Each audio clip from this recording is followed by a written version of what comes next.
My name is Austin Richter. At Mitchell Tech, I am attending the natural gas program. I chose to go to Mitchell Tech because I wasn't really a big fan of the big four-year schools, so I wanted something a little bit smaller. It was more manageable for me, and it was only 1 year, so I can be in and out and then starting a job. My name's Will Madsen. I chose Mitchell Tech. I had some buddies that were from here, and they just said it was a good program to go into. I'm really happy with my choice at Mitchell Tech. It was everything I was hoping it was going to be, and I'm having a lot of fun. Right now we're learning how to put pipe into houses, and we learned a lot about the information in a pipe and how it works in the ground and everything that goes through it.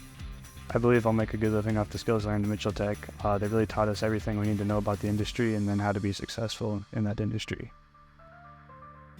Mitchell Tech gives a lot of opportunity, and feels like there's a lot of options out there to just get started even, then work my way up.